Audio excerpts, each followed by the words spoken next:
UPSC, जिसमें सफल होने के लिए हर साल कई एस्पिरेंट्स तैयारी शुरू करते हैं, लेकिन इस परीक्षा में सिर्फ 0.02% एस्पिरेंट्स ही सफल हो पाते हैं। तो आखिर ऐसी क्या वजह है जिससे यूपीएससी में पास होना इतना मुश्किल है?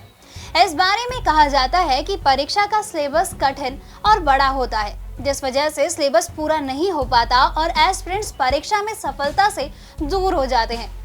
पर ये सब कहने की बातें हैं।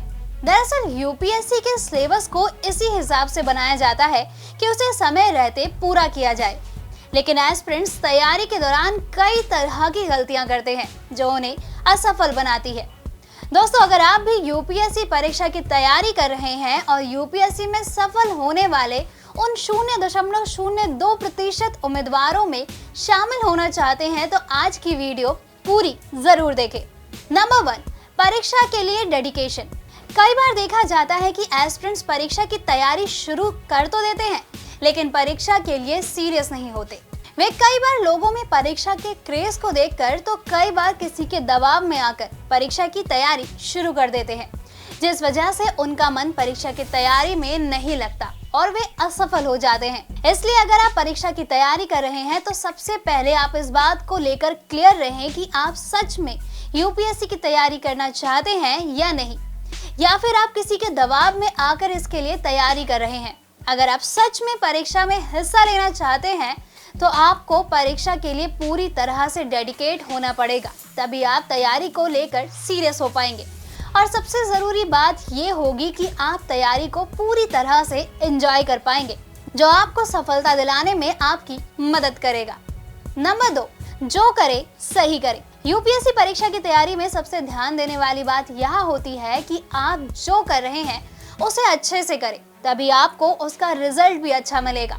अगर आप तैयारी को सीरियस नहीं लेंगे तो परीक्षा में आपकी सफलता के परसेंट कम होते चले जाएंगे, क्योंकि यूपीएससी आप में यही ढूंढती है कि आप इस पद के लायक हैं या नहीं।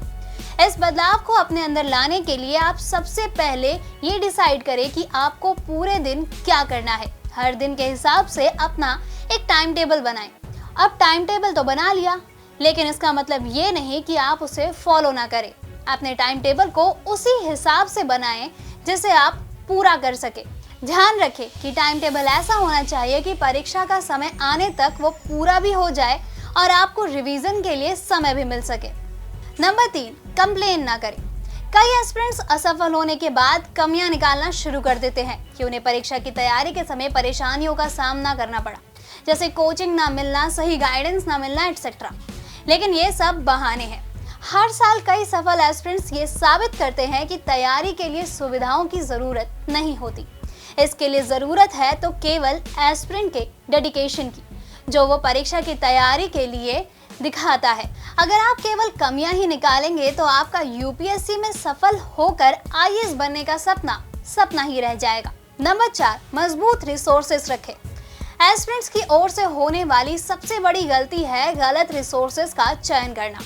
कई एस्पिरेंट्स दूसरों की बातों में आकर अपने सोर्स को बदलते रहते हैं। इस वजह से उनका सिलेबस पूरा होने में समय लगता है और वो परीक्षा के लिए तैयारी ठीक से नहीं कर पाते।